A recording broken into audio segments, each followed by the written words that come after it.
ASID TV, la chaîne des patriotes. ñu bëgg waxtaan ak yow si kaawu Guédiawaye Ahmed Aïdara.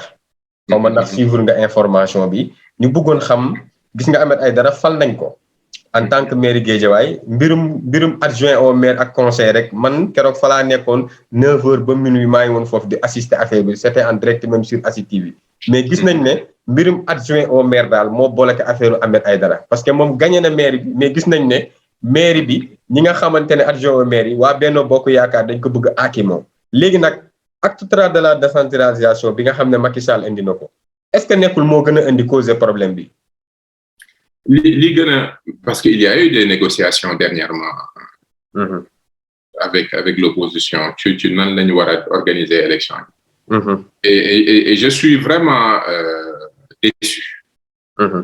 ndax le principe bu décentralisation mooy ki nga xam ne moo porter un projet ba population yi fal ko kooku il faut mu doxal. situation bi tey boo ko doon méngoo pour nit ñi gën a comprendre dafa mel ne tey Macky Sall ñu fal ko ba noppi ne ko amoo droit nag léegi tànn say ministre moo lay tànn ministre. borom kër bu amul kàddu ci biir këram. xam nga sax dañ naan Macky Sall ak assemblée nationale. bii c'est pire. bii dafa pire mooy maanaam. bii c'est pire mooy maanaam le président de la République mënut a choisir son premier ministre. Pourtant Ahmed Aïdara est le président de l'exécutif local.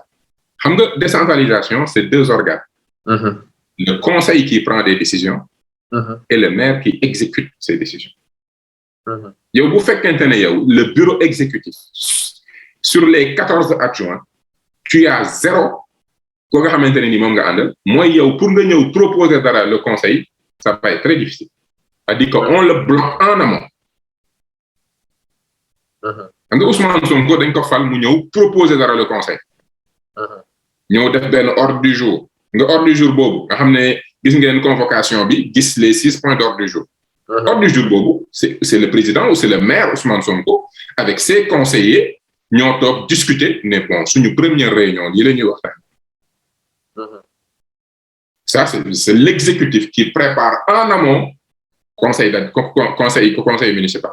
Donc c'est le maire de Ziguinchor avec entouré de ses conseillers, de ses techniciens, de son équipe technique ñoo toog discuter ne voilà pour les 3 premiers mois les urgences yi nga xam ne wax ci lañu war a liggéey mais bu fekkente ne ba mu toogee di ko def ñu ko war ñëpp dañ ko ne noonu du lii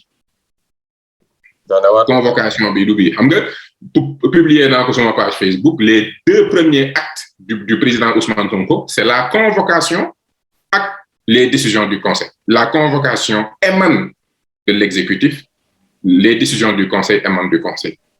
Ahmed Aïdara nag fañ ko bloqué mooy yow léegi convocation ou conseil mais document de convocation bi li nga xam ne moom la ñu war a waxtaanee tu n'as plus amatoo autonomie ak liberté proposée parce que l'exécutif ñi la wër nga xam ne ñoo war a accompagner ñooñu tey dañ la koy tànn. lii mooy li xew. Et le gros problème xam nga malheureusement dans notre pays les gens ont très peu d'élégance amuñu culture républicaine amuñu respect des suffrages. Parce que loolu si mënti dégg kii waa Guédiawaye tànn ne ko doxalal mooy Ahmed Aïdara. Donc bu fekkente ne yow tu es un républicain tu es un amoureux de la décentralisation. ba noppi am nga un tant soit peu de dignité munoo fësal volonté bloquer Ahmed Aïdara. C'est-à-dire sa ngor warula ko may. parce que problème bi fii ñaari problème moo am dafa am problème mu ngor ak valeur ak respect du suffrage dafa am problème foofu mais aussi il y a un sérieux problème des textes. Les textes yi fal ville parce que commune moom problème boobu mënut a am. parce que commune dañ am proportionnel am majoritaire ki nga xam ne moo ëppale ci proportionnel yi avec la liste majoritaire dafa am moom il contrôle le conseil contrôle l'exécutif kooku moom kenn configuration bi mënoo ko gis ci commune yi. parce que commune yi ni ñuy falee la ñaari liste. par contre ville yi du ñaari liste ba noppi proportionnel la te proportionnel bi il y a des cas où tu ne peux pas avoir plus de 50%.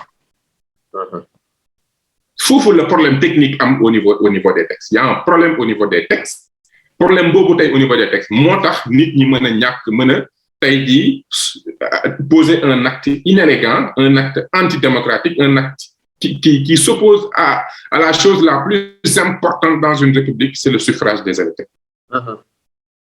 Aujourd'hui, Aliou Sall s'oppose à la volonté des populations de Guédiawaye. C'est ça la vérité. Mais il le fait parce que la loi lui permet.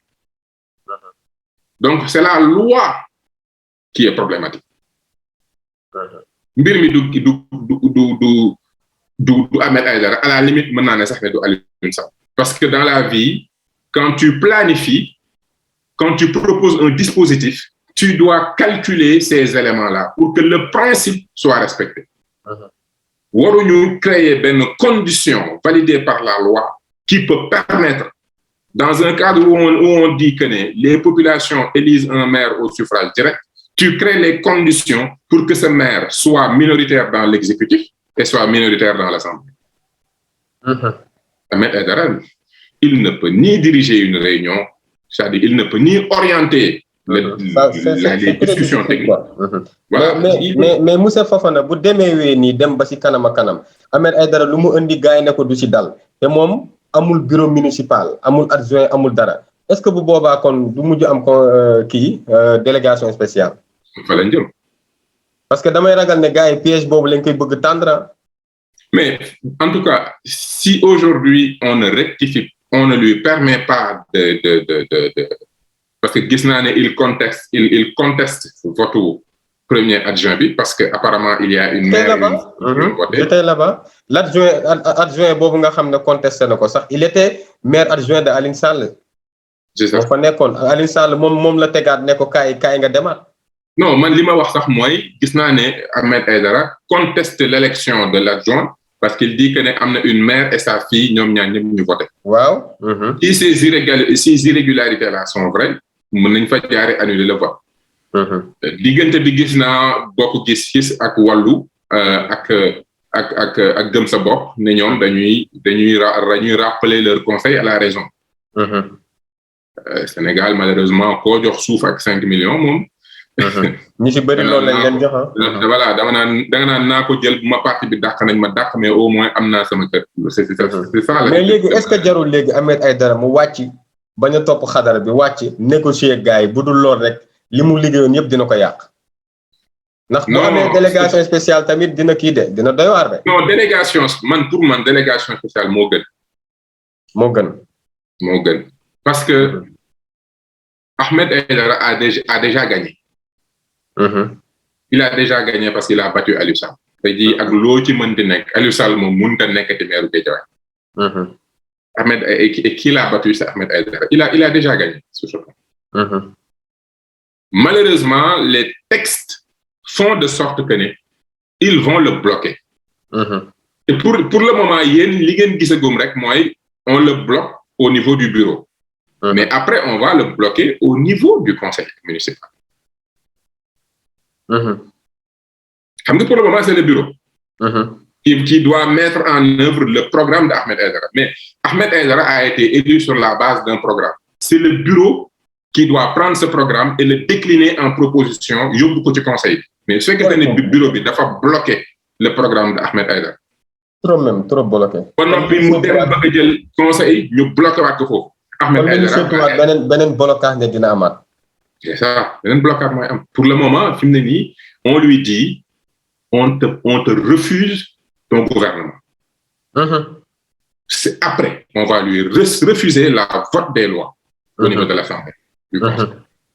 Mais délégation spéciale bu amee ñi nga xamante ne tey dañoo nekkoon ci coalition Yewwi Askan Wi ànd ak moom gagné yenn commune ku ci mel ni Khadija Mahécor ak ñeneen ñi may gis ñëpp te ñu nekk ci commune la délégation spéciale va être au niveau de la ville. Ci ville bi kese quoi. Oui, parce que les autres ils ont gagné, ils ont leur conseil, ils exécutent. Ils exécutent la politique communale.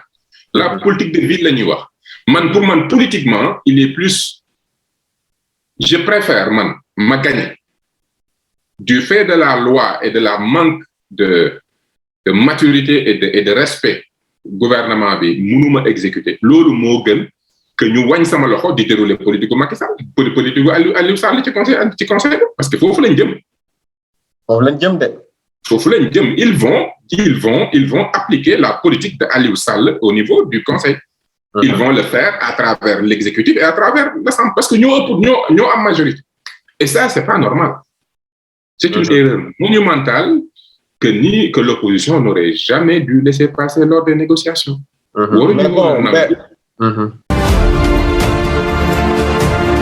ASID TV, la chaîne des patriotes.